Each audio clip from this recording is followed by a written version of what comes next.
नमस्कार माझ्या अंगणवाडी सेविका मदतनीस मुख्य सेविका भगिनींनो होणाऱ्या हार्दिक शुभेच्छा तुम्हाला माझ्याकडून। तायांनो, ज्या माझ्या चॅनलवर वसीमा काजी यूट्यूब चॅनल तुमच्या हक्काचं चॅनल, अंगणवाडी सेविका मदतनीसचं चॅनल, ज्या नवीन माझ्या ताया येत आहेत, मला तुम्ही मेसेज करता व्हॉट्सअपवर, तुम्ही मला फोन करता, पण तायांनो चॅनल सबस्क्राईब केलं तर तुम्हाला नोटिफिकेशन येतंय। ज्या तायांना माझ्या चॅनल सबस्क्राईबला जमत नाही त्यांनी घरच्या कोणत्याही मंडळीच्या मोबाईलमध्ये पण सबस्क्राईब करू शकता। वसीमा काजी टाका, WASIMAKAZI टाकलं की लगेच चॅनल येईल, बाजूला सबस्क्राईब करा, बेल आयकनची घंटा दाबा, म्हणजे पुढच्या नोटिफिकेशन तुम्हाला येतील सगळ्या। आता मी का बोलले, मुख्य सेविका तायांनो हार्दिक अभिनंदन। मदन आपल्यामधूनच खूप ताया काही मुख्य सेविका होण्यासाठी खूप झटपट केलेली, मेहनत घेतलेली आहे। आता तायांनो, मी तुम्हाला सगळ्यात आधी एक मुद्दा सांगते, कोणत्याही यूट्यूबवर चॅनलवर वगैरे कुठूनही बातमी आली असेल तर अजून मुख्य सेविकाच्या भरतीचा निवेदन वगैरे काही ऑफिसला कुठेही पूर्ण महाराष्ट्रात आलेलं नाही, हे लक्षात ठेवा।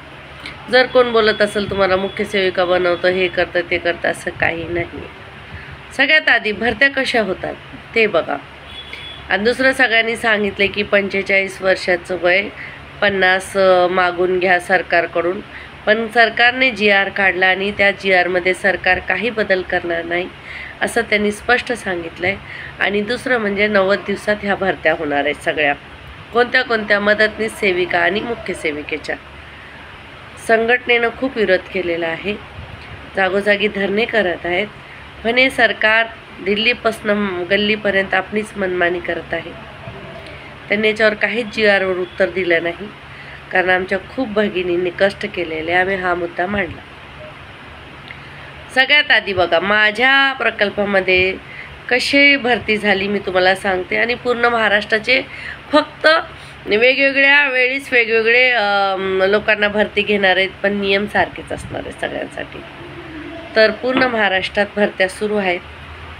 आपल्या माननीय मुख्यमंत्रींनी आदेश दिलेले आहेत की 90 दिवसात मदतनीस सेविका आणि मुख्य सेविकांच्या भरत्या करून घ्या। सगळ्यात आधी मदतनीसमधून सेविका झाल्या, ह्या माझ्याच प्रकल्पातल्या, माझ्याच एरियातल्या, त्यांना अंतर्गत भरती घेतलेली आहे, पद्धती दिलेली आहे आणि त्यांना गुण, मी मागच्या व्हिडिओमध्ये पण तुम्हाला सांगितलं, मराठी सब्जेक्ट असला पाहिजे। आता मार्क बघितले जात आहेत आणि त्याप्रमाणे दिले जात आहेत। 10वी 12वीला किती मार्क आहेत, विधवा आहे का, परिपक्व आहे का, जातीचं सर्टिफिकेट आहे का, ह्या सगळी गोष्टी बघितल्या जात आहेत। त्याच्यानंतर आता मदतनीसमधून सेविकांच्या भरती झाल्या। आता एरियाच्या लाभार्थ्यामधून मदतनीसच्या भरती होत आहे सध्या, आमच्याकडे हे प्रोसिजर सुरू आहे। मदतनीस भरतीसाठी तुम्हाला कमीत कमी 12वी पास, थोडंफार कम्प्युटरचं नॉलेज, मराठी सब्जेक्ट असला पाहिजे, तुमचं वय 21च्या 35च्या आतमध्ये असलं पाहिजे। जर विधवा आणि परिपक्व असतील तर त्यांचं वय 40पर्यंत, फक्त विधवांचं, आणि बाकीच्या लोकांचं 35च्या आत, 2च अपत्य असले पाहिजे तुम्हाला।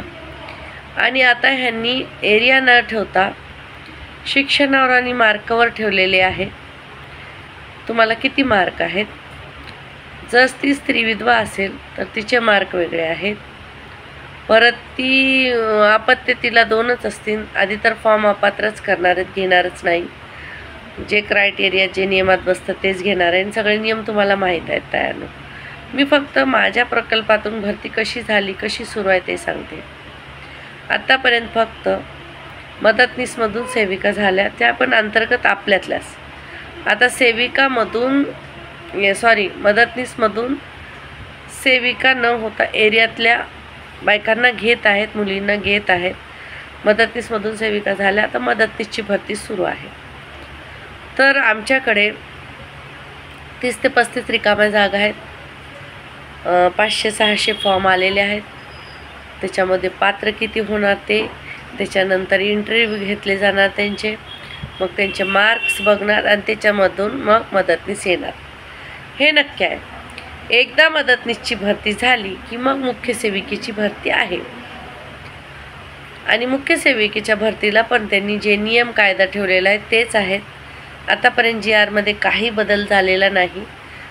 आणि माझ्या मते ज्या भगिनींनी माझ्या खूप मेहनत करून शिक्षण पूर्ण केलं त्यांच्यासाठी खरंच वाईट गोष्ट आहे. कमीत कमी सरकारने माझ्या मते सुद्धा 50 वर्ष द्यायला पाहिजे होतं. 2021 पासून जरी धरलं असतं तरी 50 वर्ष झाले असती ज्यांची. 2021 पासून तुम्ही हा घेतल्या पाहिजे मुख्य सेविकाच्या पदासाठी. बाहेरून किती घेत आहेत ह्यांचं कसं आहे, जास्ती वय पण नको आहे, कमी वय पण नको आहे, पण हे लोक मंत्री होत आहेत 60च्या पुढं. आणि आम्ही 60च्या आधी कामं बंद करायची. तर माझं असं पर्सनल वैयक्तिक मत आहे की जे 60च्या नंतरचे मंत्री आहेत, मुख्यमंत्री असू द्या, प्रधानमंत्री असू द्या किंवा कोणते नेते असू द्या, ह्यांचे सगळ्यांचं रिटायरमेंट ह्यांना घेतलं पाहिजे. कमीत कमी अंगणवाडी सेविका आज्या होऊन त्यांचं वय असून जरी अंगणवाडीत बसल्या तरी मुलांना आजीचं प्रेम मिळेल. तुमच्याने काय व्हायला लागले, देशाचं वाटोळं व्हायला लागले. आता बोलता नाही का होत आहे, बोलूनही पण राग आला तर बोलायची वाटते की ह्यांची लाकडं पुढं गेल्यात पण ह्यांना सीट सोडायचं नाही. 80 85 80ची झालेत, चालायला होत नाही तरी पण ह्यांना पाहिजे सत्ता, खुर्च्या पाहिजेत. आणि अंगणवाडी सेविका चांगली धनदाकडा असताना सगळी कामं करत असताना तिला वयाचे नियम अटी शर्ती लावण्यात आलेल्या आहेत. कशाला? मुख्य सेविका ही सेविकामधून घ्यावी आणि 55 वर्ष ठेवावं. का नाही? तिची होईल ना 15 वर्षे सेवा, करू द्या ना. का असलं तुम्ही अट ठेवली, शर्त ठेवली? आता आमदाराचे आणि खासदाराचं पण तसंच ठेवावं. आणि कोणी पण बनवू शकतं, कोणी पण मतदानाला उभा राहू शकतं. पण आता अंगणवाडी म्हणजे मला तर असं वाटतं कमीत कमी 5 लाख पगार आहे का काय, एवढी छानबीन यांनी सुरू केली. आधी काय होतं व थोडं शिक्षण बघून, प्रेमळ आईसारखी मुलगी बघून घेत होते अंगणवाडीत की लहान बाळाला सांभाळायचं आहे, करायचं. आता तर असं वाटतं आपल्याला 2.5 लाख पगार देणार आहेत आणि एवढे क्रायटेरिया बघतायत. आणि मुख्य सेविकाला तरी काय 20-20 वर्ष सेविकाचं काम केल्यावर मुख्य सेविकाचं काम करायला काय अवघड आहे? आमच्या सेविकांना काही अवघड नाही. आता सध्या तर आमच्या सेविकाच मुख्य सेविकांची कामं करून देत आहेत. मुख्य सेविका कमी असल्यामुळे एका मुख्य सेविकेकडे 3-3 बीट असल्यामुळे आमच्या ज्या अनुभवी सिनियर सेविका आहेत तीच सगळी कामं करून देत आहेत. रिपोर्ट भरतायत, टॅली करतायत. त्याच मुख्य सेविकांना येत नाही एवढी सेविकेला आमची कामं येतात. मग का नाही घ्यायचं त्यांना तुम्ही? हा क्रायटेरिया, हे नियम नाही ठेवलं पाहिजे होते. खूप चुकीचं झालेलं आहे. सरकारला GR बदलून दिला पाहिजे. सरकारने 55 वर्ष केलं पाहिजे म्हणजे मागच्या महिलांना सगळ्यांना चान्स भेटेल. आता बघा, माझं वैयक्तिक मत आहे, मी कुणावर बोलत नाही. स्टे लावायचा, फे लावायचा, हे करायचं ते करायचं. ज्यांचं वय निघून गेलं, शिक्षण केलं, आता स्टे लावल्यावर पुढच्या महिलांना पण होणार. आणि तुम्हाला एक सांगू, रजिस्टर संघटना स्टे लावू शकते म्हणून कुणाचं ऐकू नका. आणि माझ्या भगिनीनं सगळ्यांना आपण एकत्र राहतो, तर ज्यांना मुख्य सेविका व्हायचं आहे त्यांना होऊ द्या आनंदाने, जाऊ द्या आपल्यामधून. काही कमी झाल्या तर दुसऱ्या नवीन नेत्यानं आपली टीम वाढेल आणि ते लोक आपल्या विरोधकामध्ये बसतील. पण संघटनेमुळेच मुख्य सेविका पण होत आहेत. हे मुख्य सेविका झाल्यावर खूप मुख्य सेविका विसरून झाल्या. माझं नाव आहे बघा लिस्टमध्ये, मला कधी व्हायचं नाही मुख्य सेविका, अजिबात नाही व्हायचं. मला काही गरज पण नाही, मला ते आवडतच नाही ते पद आणि ते काम. कारण त्यांची पण काहीतरी मजबुरी असते, मुख्य सेविकेची नोकरी असते, वरून खूप त्रास असतो त्यांना पण. मग ते आपल्यावर बरसतात, आपण त्यांना, अशी ही सगळी कामं नकोच. आणि खूप काही वेळासारखं ते, मला काय माहिती, मला मुख्य सेविका नकोच वाटते. माझं पर्सनल मत आहे बरं का. ज्यांना व्हायचं आहे, ज्यांना त्या पदावर बसायचं आहे, छंद आहे आणि त्यांनी शिक्षण वगैरे केलेलं आहे, पण नाईलाज आहे तायांनो. महाराष्ट्रात सध्या काय परिस्थिती आहे तुम्हाला सगळ्यांना माहिती आहे. हे सरकार आपलीच मनमानी करतं आहे. हे लोकशाही न राहता हुकुमशाही सरकार झालेलं आहे. आपलंच हुकूम चालवायचं, सगळं ह्यांचंच चालतं. का स्त्रियावर अन्याय करावा? बेटी बचाव, बेटी पढाव ह्यांचा नारा आहे. कसली बेटी बचावली, कसली पढवली? जी बेटी देशाच्या सगळा डेटा तुम्हाला आयता पाठवते. अहो, समान काम समान वेतन तरी ह्यांनी दिलं पाहिजे होतं ना, असं पण नाही आहे. मला इतकं वाईट वाटलं ना सगळ्या महिलांना भेटून पूर्ण देशातल्या. कुठे 6,000 कुठं 5,000. मला वाटतं आपण दुसऱ्या नंबरवर आहोत. अजून मला आठवण येत नाही कोणतं तरी राज्य आहे त्यांना 15 आहे. तर महाराष्ट्रात आपण तरी पण ठीक आहे. त्या बिचाऱ्यांना तर फक्त बटाटे आणि तांदूळ. मला एवढं वाईट वाटलं तरी पण त्या तेल घरचं घालून मुलांना खाऊ करून देतात. तर हे सरकार बेटी बचाव बेटी पढावचा नारा लावतो आणि आम्ही मंत्रीसुद्धा आमच्या स्त्रिया आहेत, पण त्यांनासुद्धा आपलं गांभीर्य नाही पडलेले. आपल्या अन्नपूर्णाताई बोलल्या की आम्ही सगळ्या महिलांच्या सबलीकरणासाठी काम करतच आहोत. अहो तुम्ही नुसता 26 लाख महिला भारतात आहेत ज्या तुम्हाला 2-2, 3-3 हजाराचा डेटा, लसीकरण, कुपोषित मुलांची माहिती, वजनं, पोषण आहार अशी 14 ते 15 सेवा एकत्र देत आहोत. त्यांना 26 लाखापर्यंत तुम्ही 26 लाख महिलांना शासकीय दर्जा, ग्रॅज्युटी आणि पेन्शन देत नसाल तर एवढं दळभद्री आणि दलिंदर सरकार कधीच झालं नाही आणि होणार पण नाही. 10 वर्षापासून ह्या सरकारनं काय केलं आपल्यासाठी? अंगणवाडी महिलांसाठी काय केलं? लाभार्थ्यासाठी काही पण योजना आणतात का? तर लाभार्थी ह्यांचे मतदान आहेत. आम्ही मतदान नाहीत, आम्ही देशातल्या मुली नाहीत, आम्ही बेटी नाही देशाच्या. कुणासाठी नारा आहे बेटी बचाव बेटी पढाव? अरे आमचे ग्रॅज्युटीच नाही देत तुम्ही, आमचं पेन्शनचं करत नाही, शासकीय दर्जा देत नाही, तुम्ही सुप्रीम कोर्टाच्या निकालाला सुद्धा मानत नाही. कसलं सरकार आलेलं आहे आम्हाला काय समजत नाही. आणि जर आपण काय हळूहळू कामं करून घेऊन 2 पैसे जिथं मिळत असतील म्हणून भगिनींना आता लाडक्या बहिणी योजनेचं काम केलं म्हणून अंगणवाडीला पण लाडकी बहिणी योजनेचे नियम आणि पैसे आपल्याला लागू आले, आपल्याला भगिनीला येत आहेत. तर असं जे काम करतो आपण त्याचे तरी पैसे भेटलेलं मला खूपच दिल्लीला जाऊन मी सगळे जेव्हा पूर्ण देशातल्या भगिनीला भेटले त्यांना खरंच सांगते मला खूप वाईट वाटलं. एवढी मेहनत स्त्रिया करून घ्यायची आणि त्यांना मोबदला कमी द्यायचा.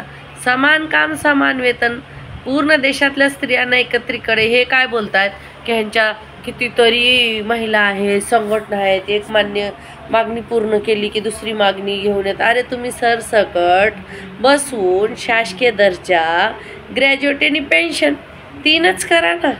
दुसऱ्या गोष्टी करा सगळ्या आम्हाला ऑटोमॅटिक लागू होतील. आणि मुख्य सेविकांचं जरा GRचं वय वाढवून द्या. बिचाऱ्यांनी ज्यांनी कष्ट करून शिक्षण घेतलं, लांब जाऊन आपल्या मुलांना सोडून पैसे भरून त्यांचं किती वाटोळं केले तुम्ही 45 वर्षाची अट लावून. आणि आता ह्या वयावर ह्या भरतीवर जर स्टे लागला तर तरत 45 वर्षाची जी आता होत आली तिचं वय निघून जाणार, तिचं वाटोळं. म्हणजे सगळं चौबाजूनं आमचा अंगणवाडी सेविका मदतनीस ह्या सरकारने वाटोळंच लावलेलं आहे. काय करायचं सांगा? आता ज्या म्हाताऱ्या होत आहेत 60 वर्षापर्यंतच्या त्यांच्यासाठी जर ह्याचा पेन्शनचा मुद्दा नाही लागू झाला तर त्या बिचाऱ्या अशाच राहतील. ग्रॅज्युटी नाही झालं तर असेच राहतील. आपल्याला तरी ज्या अजून 30-35 वर्षाच्या 40 वर्षाच्या आहेत 45च्या आतमध्ये त्यांना परत लढण्याची संधी आहे, वेतन घेण्याची संधी आहे, मानधन वाढवून घेण्याची संधी आहे. पण त्या सध्या रिटायर होतील 2-3 महिन्यात. त्यांच्यासाठी काय आहे तयारनो? त्यांना सवय लागलेली असते स्वतःच्या पैशावर कमवून खायची आणि ते लाचारासारखं काय लोकांकडे लोकांकडे हात पसरणार औषध गोळ्यासाठी 60-60 वर्ष सेवा देऊन देशाची. हे किती चुकीचं आहे. ग्रॅज्युटी करावी, पेन्शन करावी. एकच मुद्दा शासकीय दर्जा. 11 वर्ष झाले. मी याच्या आधी पण 11 वर्ष आधी राहुल गांधीजींचं सरकार असताना महाराष्ट्रात जाऊन सांगितलं होतं. तेव्हा त्यांनी लक्ष घातलं असतं तर त्यांचं पण चित्र काहीतरी वेगळं असतं आणि आपलं पण. हे ह्यावेळेस पण मी बोललेली आहे. पण तेव्हा जे सत्तेत असतं ना खरंच त्यांना ना ऐकायला येत नाही, बहिरे होतात. जेव्हा सत्ता जाते ना मग आमच्यामध्ये येऊन बसतात. आता खूप जणी आहेत, कुणाला तुम्हाला सगळेच माहिती कोणते मंत्री आता आपल्याकडे येतात आणि जे नसतात ते सत्तेत तेव्हा कसे आपल्याकडे येतात. सत्ता आली की आपल्याकडे येत नाहीत. म्हणून आम्ही फक्त ह्यांना सत्तेत आणण्यासाठी आहोत आणि दुसऱ्या ह्यांना आपलं काय पडलं नाही. तर भगिनींनो आपापसात भांडू नका, टेन्शन घेऊ नका. खरंच मला पण वाईट वाटतं ज्यांनी शिक्षण घेतलं आहे, खूप कष्ट केले आहेत. 45च्या वरी वय आहे, 45 आणि 50च्या वरी असणाऱ्या आमच्या अंगणवाडी कर्मचाऱ्यावर खूप अन्याय होत आहे. त्यांची पात्रता आहे, अनुभव आहे, त्यांना अंतर्गत भरतीमधून तुम्ही परीक्षा घ्या आणि मुख्य सेविका बनवलंच पाहिजे. मी एका ऑफिसमध्ये डिस्कस केलं, म्हणलं असं का? तर ते लोकांचं म्हणणं आहे की एका प्रकल्पात कमीत कमी 200-250 सेविका आहेत, त्याच्यातल्या 100 पात्र होत आहेत आणि 100 पात्र झाल्यावर 3 किंवा 4 जागा आहेत, तर मग तेवढ्या जणींना कसं घ्यायचं? म्हणून त्यांनी मार्क ठेवलेले आहेत की एवढे मार्क पडले, तेवढे मार्क. तर कुठं ना कुठं माणूस बाद होता. ज्यांना टक्केवारीच 80च्या खाली आहे त्यांना दुसरा नंबर ठेवला, 80च्या वरी पहिला ठेवला आहे. मग ती स्त्री विधवा आहे तर तिला मार्क जास्ती ठेवले आहेत. परत जाती जमातीच्या आहेत तिच्यासाठी वेगळे नियम. किती नियम आहेत. आणि कुणाला काय वाटतं, ज्याच्या घरात अंगणवाडी आहे त्याला वाटतं माझं भाडं वाढावं. आता ज्याचं वय होत आलं आहे त्याला वाटतं ग्रॅज्युएटी आणि पेन्शन व्हावं. ज्यांचं सुपरवायझरची पात्रता आहे त्यांना वाटतं सुपरवायझर व्हावं. ज्यांना मानधन वाढावं, शासकीय दर्जा घ्यावा, त्यांना असं वाटतं. किती मागण्या आहेत. मोबाईलच खराब निघतो, रिचार्जच नाही, नेटवर्कच नाही. मला एका ताईने कमेंट केला, माझा मोबाईल हरवला.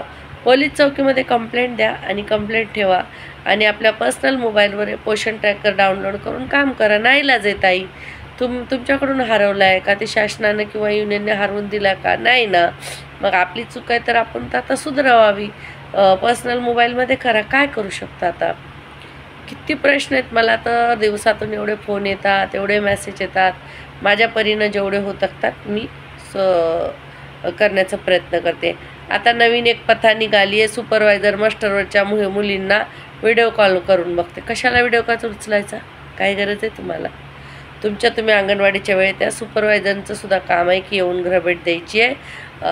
अंगणवाडीत भेट देऊन त्यांना पण त्यांची भेट लिहायची असते. मग त्या येत नसतील, तुम्ही व्हिडिओ कॉल कशाला उचलता? हे सगळी कामं आपण सोडून द्यायची. आपण सोडलं तर ते आपण सुधारणार. त्यांना वरून प्रेशर आला ते आपल्याला प्रेशर देतात, आपण मदतनीसला प्रेशर देतो आणि मदतनीस बिचाऱ्या लहान मुलांना प्रेशर देते. असं होतं.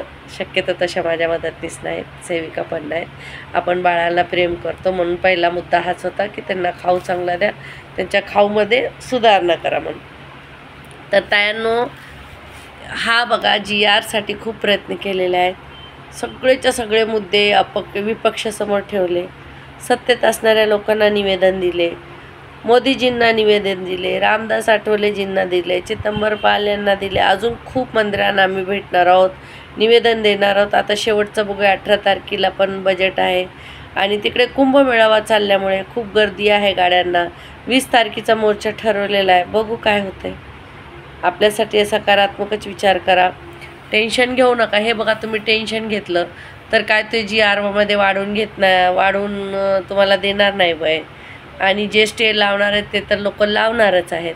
म्हणून आपलं टेन्शन न घेता अर्धी भाकर आपण कशी खातो आणि कशी आनंदात होतो एवढाच विचार आपण करायचा आहे. मी ते बघा तुम्हाला सांगू, मुख्य सेविकाचा नाच सोडून किती 10 वर्ष झाले.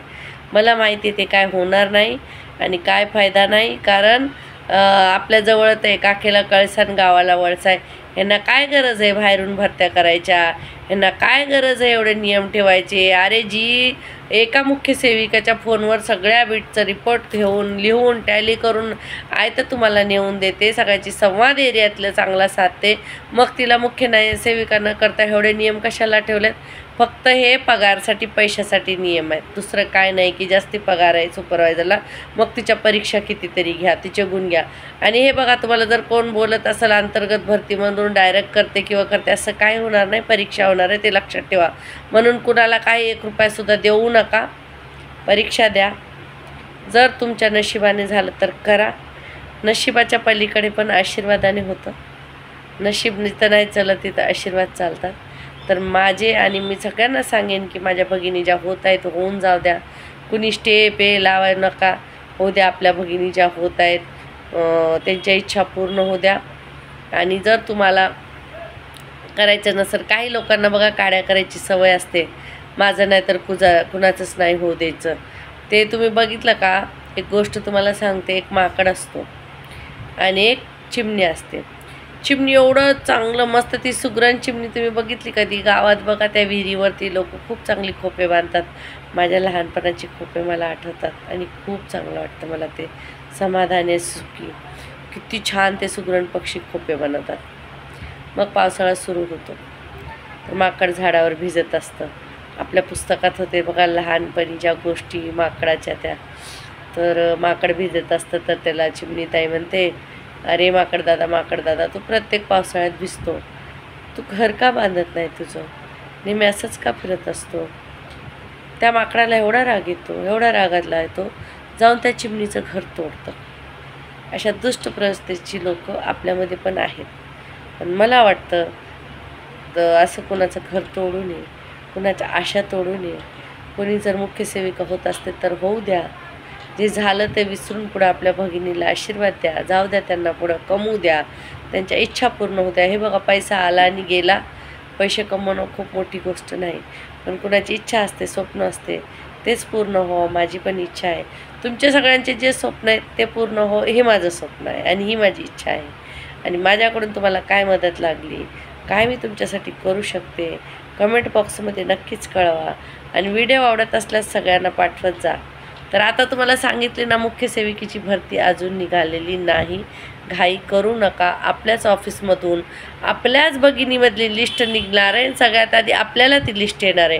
म्हणून कुठेही जाऊन कुठे ऐकून काय ना, स्वतःवरचा विश्वास एवढा उडाला आहे ना, लोकांच्या गोष्टी बऱ्या वाटतात, स्वतःच ऐकायला नको वाटतं. हे सगळं सोडून द्या. आपल्याला आपलं स्वतःचं ऐकायचं आहे. आपल्या ऑफिसकडून मेसेज येणार आहे, आपल्या अंगणवाडीच्या ग्रुपमध्ये मेसेज येणार आहे, तो मेसेज वाचायचा, तो बघायचा आणि पुढे त्याच्यावर काम करायचं. समजलं? उगच काहीतरी कुणाचे ऐकून दिवसभर रात्रंदिवस त्या मोबाईलवर हे आलं ना ते आलं ना ते आलं, कोण काय करत नसतं. यूट्यूबवरून कोणती जॉईंट होत नसते, माहिती सप्तं. व्हॉट्सअपवरून कोणी घेत नसतं. तुम्हाला फॉर्मच मिळणार, नियमानेच जावं लागणार, परीक्षाच द्यावं लागणार. अंतर्गत भरती झाली तरी परीक्षा घ्यायच्यात, कारण 50% बाहेरून येणार आहेत लोक आणि 50% आपल्यामधलीच घ्यावी. तसं सरकारनं अजून एक नियम काढावा की 50% बाहेरून लोक काम करायला पण बोलवावी आणि 50% इथल्या. त्यांना सांगायचं की 50% बाहेरच्या लोकांनी काम करा, 5 वर्ष आमच्या सेविकाबरोबर रजिस्टर लिहा किंवा मुलांना शिकवा. 50% जर भरती बाहेरून घ्यायची तर 50% कामं पण त्यांना लावली पाहिजे. हा नियम आपण लावला पाहिजे.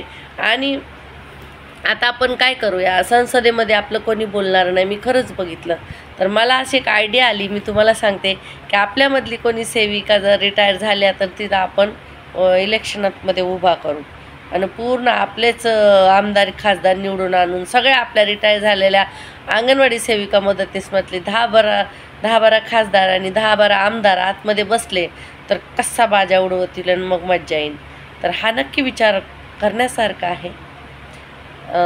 खायचं सगळ्याचं मटण, दाबायचं आपल्या अंगणवाडी सेविका मदतीस उभा राहिल्या त्यांचंच बटन. काय होते बघूया, करून बघायचं का? येणाऱ्या 5 वर्षात करूया तयारी. ज्या आपल्या रिटायर होत आहेत भगिनी त्यांनाच बसवायचं आपण आतमध्ये.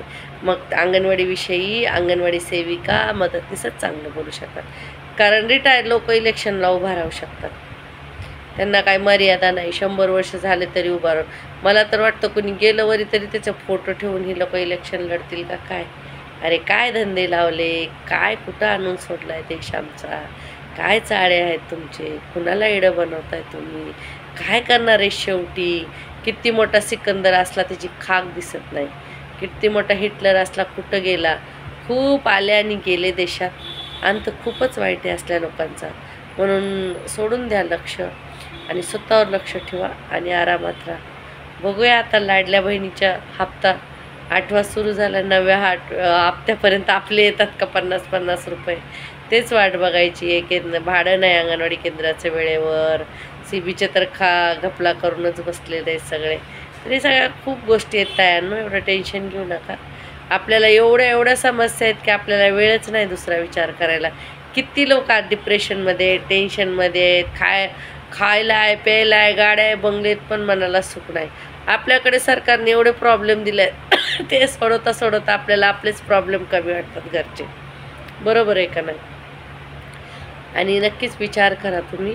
हे बघा माझं वैयक्तिक मत आहे, मला हे वयाची अट आवडलेली नाही आणि बाहेरून भरती घेत आहेत तीसुद्धा आवडलेली नाही. आणि खरंच ज्यांना मुख्य सेविका व्हायचं आहे त्यांना कमीत कमी 3 वर्ष अंगणवाडीत काम करायला लावावं सरकारने, शासनाने. जसे येतात ना कॉलेजची मुलं मुली आणि काम करतात, तसे वजनं घ्यायला, शिकवायला, एरियात आमच्याबरोबर फिरायला लावा आणि मग त्यांना मुख्य सेविका म्हणून घ्यावं. बाहेरच्या नाल्याला काय करतं का भोपळा दुधी, काय येतं त्यांना, काय समजतं? नुसतं ऑफिसमध्ये बालून ही माहिती आणा, ती माहिती आणा, त्यांना स्वतःला काय येत नसतं. अशा खूप मुख्य सेविका आल्या आणि गेल्या आणि आम्ही सेविका मदतनीस इथेच राहणार आणि मी कधी मुख्य सेविका होणार नाही, मला आवड नाही. आणि मी तुमची एक ताई म्हणूनच तुमच्यासाठी लढणार आहे आणि नेहमी काम करणार आहे. जोपर्यंत जीवनात जीवन आहे, जोपर्यंत जिवंत आहे, नेहमी तुमच्या बरोबर उभी आहे. काही असलं तरी मला नक्की विचारा. ओ तायांनो, एवढं शिक्षण घेतले ना फुकट जाणार नाही. आपल्या मुलाबाळांना उपयोगी पडेल, एरियासाठी उपयोगी पडेल आणि स्वतःसाठी उपयोगी पडेल. अंगणवाडीच्या नंतर काहीतरी काम करा आणि तिथे किती 1 लाख येत असेल तर 2 लाख कमवण्याची हिंमत ठेवा. आणि इमानदारीचं तुम्हाला 50,000च का असना, तुमचं 15,000 का असना, पण ते सुखसमाधानी तुम्हाला मिळणार आहे. तर त्याच्यातच समाधानी राहूया आपण. आणि ज्यांच्या इच्छा आहेत त्यांना नक्कीच ह्या शासनाला सद्बुद्धी देवानी आणि त्यांनी 50 वर्षाचं वयाची आत ठेवावी आणि बाहेरच्या लोकांना घेताना 3-3 वर्ष आधी अंगणवाडीत काम करायला लावावं, नंतर त्यांना घ्यावं. असंच त्यांना घेऊन येते, कोणी असू द्या. तर माझं एवढंच बोलायचं होतं. व्हिडिओ आवडल्यास पुढे व्हिडिओ पाठवा. त्यानं सबस्क्राईब करा ना घरच्या मोबाईलला घेऊन, म्हणजे तुम्हाला नोटिफिकेशन येतं, दुसरं काय नाही. चला, धन्यवाद. भेटूया परत. आता अजून मध्ये आठवड्यातून पण मला डिमांड येत आहेत व्हिडिओ काढत जाता. तुमचं ऐकून बरं वाटतं, मला पण खूप बरं वाटतं तुमचं ऐकून. सगळे कमेंट्स मी वाचते, खूप मेहनत घेते. तर तब्येत बरी नव्हती तरी पण मला तुमच्याशी संवाद साधल्याशिवाय झोपच आली नसती, म्हणून मी तुमच्याशी बोलले. सगळ्यांना माझा गोड नमस्कार. आणि झोपीचा निवांत तो बसल्यावरी आपला निर्णय घेणारा, काहीतरी चांगलंच होईल. पूर्ण देशात आता आपण हलवून टाकलेलं आहे सगळं देशाला. तर सगळीकडे आता अंगणवाडीच्याच बातम्या सुरू आहेत. तर नक्कीच काहीतरी चांगलं होईल. घाबरून, रडून, टेन्शन घेऊन, न जेवून, गोळ्या खाऊन काय होणार आहे? स्वतःचं नुकसान. दुसरं काय होणार आहे? जिवंत राहिले तरी कितीतरी नोकऱ्या करू ना. का जे अंगणवाडीत आहेत तेच जगतात, जे अंगणवाडीत नाहीत ते जगत नाहीत का? कितीतरी परीनं चांगलं खातात पितात. आपल्या एरियातलीच पालकं बघा, लाभार्थीच बघा, किती मजेत असतात. भोपळ्यात बिगार काय माहीत नाही. आपण नुसतं डोक्यावर टेन्शन घेऊन चालता, टेन्शन येतं, संताप येतो. म्हणून असलं काय टेन्शन संताप घेऊ नका आणि विसरून जा आणि चला जीवनात पुढे. चला, धन्यवाद. लवकरच भेटूया दुसऱ्या व्हिडिओला. Bye bye.